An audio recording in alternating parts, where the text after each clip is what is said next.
用朴素的茶具还原真实的茶品。大家好，我是真茶君普洱。今天我们依旧讲述普洱茶的评测，但今天的讲述会增加一些难度，是老茶的名山普洱茶评测。眼前是一个茶友寄来的2012年的老班章 8.6 克。好，大家来近距离看一下这个2012年的老班章。12年的老班章跟现在的新茶的调跟颜色来看没有多大的区别只是略微的从茶条上来看白毫有些偏黄色，那说明一个问题，如果真的是2012年的老班章，2012年的茶还能保持这样的一个颜色9年了，那说明它密封保存的相当的好。那我们来判定是不是老茶，从干茶部分就要开始注意。第一点，茶条的颜色是最直观的。一个正常的保存的话，颜色会随着时间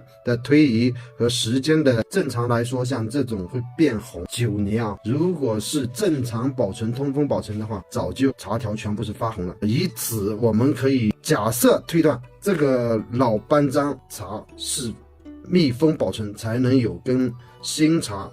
其实判断茶，我们一直从成品茶当中不断的提问和假设然后去做分析，来解决疑惑，进而对这个茶来更好的一个判断。这是普文为大家提出的第一个概念性的判断老茶的一个方式核心。好，当这个假设成立的时候，那我们就要去闻干条。第二点，闻干条，闻一下是什么个味道。好，我们来闻一下这个干条是什么味道。哈气的时候能感受到它的一个陈味，但是这个陈味是能做一个判断的，而且这个陈味是在哈气的过程当中才能闻到，说明是从内而散发。这个茶普文可以确定有年份，但是一定是密封保存。在这里普文要重申，陈味就是私仓的味道跟陈味是两码事。干仓的陈味略带陈旧的木头味，但是有一点，从闻的过程当中能判断它是否私仓。私仓的茶它有刺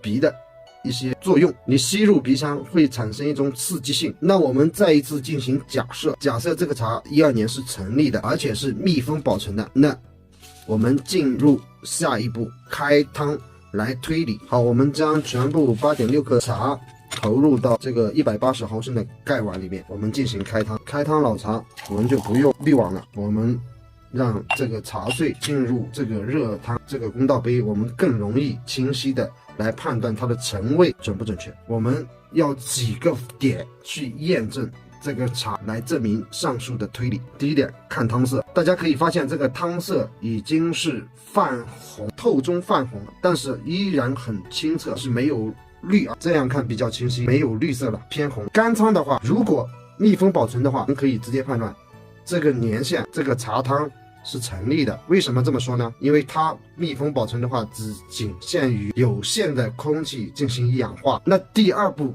我们来闻这个热汤香，沉香当中有没有私仓的？如果有私仓的味道，可以直接推翻普文前面的判断。我们闻一下这个开汤的香，陈味闻了只要鼻子很舒服，没有那种刺鼻的，说明这个陈汤香非常的纯正，而且非常的干仓。这个茶普文直接判断它确实是非常干仓的保存，且带有密封保存。好，我们现在来冲泡喝的第一泡，然后普文来讲解如何从口感当中来判别这个茶。大家来看这个汤色，黄中透亮，不显绿色，干仓保存的年限确实比较长久。好，我们来试喝一下。试喝之前我们再闻热汤香，这个香气干仓香气非常正。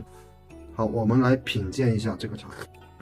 入口微苦，但是迅速化开，色体暂时不呈现，两颊有生津状，喉咙很顺畅，带有微微的清凉感，泛起老茶的那种陈味在嘴里。这个茶绝对没有私仓，保存非常优质。喝这个茶的过程当中，我们要如何来掌握技巧？喝完之后停留感受15秒钟，先深呼吸，鼻腔通不通顺，舌尖呈现什么样的反应，入口的时候有什么样的反应，从几个方面来判断这个茶优不优质，通不通透，有没有身体的作用，强不强。好，色底有略微的泛起，喉咙是顺畅的，入口水很细，鼻腔很通顺。好，我们接下去第2泡的凭借迅速注水，不至于把茶给烫死了。这是我们在泡茶的过程当中要掌握的一些小技巧。投茶量越大，出汤速度要越快，注水速度也要越快。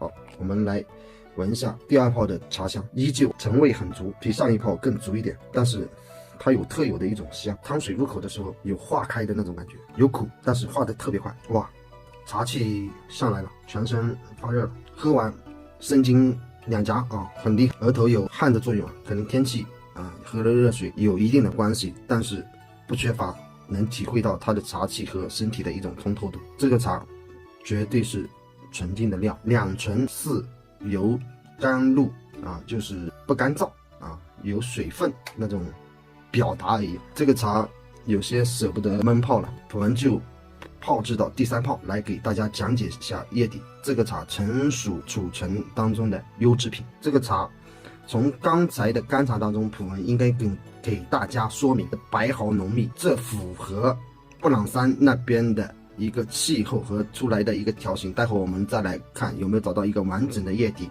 我们再来给大家细细讲述这个叶底。冲泡喝的第3泡之前，普文停留了大概是2分钟来感受这个茶，回甜味茶味在嘴巴里非常的优质。从这个茶汤当中的感觉，普文依然确信它是密封保存。好，我们进行第3泡的冲泡，依然快速出汤。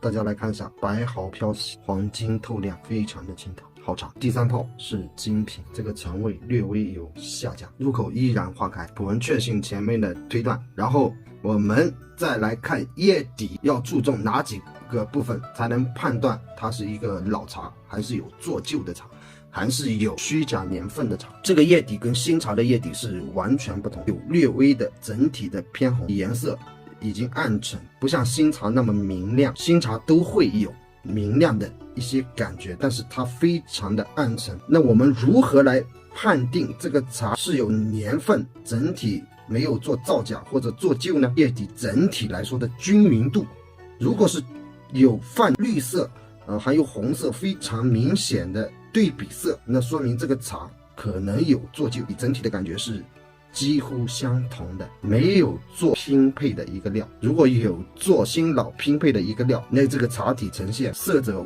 五彩斑斓，茶友一定要注意这一个细节。好，我们再回到正题，如果是一个自然保存的一个状态下，这个茶条应该是都是非常红了，很红，比这个还要红，因为9年的保存。像这个嫩的叶底一定是密封保存。那到底是不是老班章茶呢？我们如何来判断呢？普文告诉大家，老班章茶的一个叶面白毫比较多，叶面相对来说是瘦长，大家看一下这个叶面，而且它的锯齿都比较明显。现在的这个叶面来判断，普文可以确信布朗山系的一个茶，而且这个茶略微带有一个清凉感，海拔高度是一定有的。如果说是老班章，普文认为是成立的。最后普文做一个总结，这个茶普文可以确信是2012年左右的茶，完全不能判定它一定是2012年，因为保存方式的不同可能带来不同的结果，和地域的保存地域的不同，它也会带来不同的结果。但是茶是一个非常优质的茶，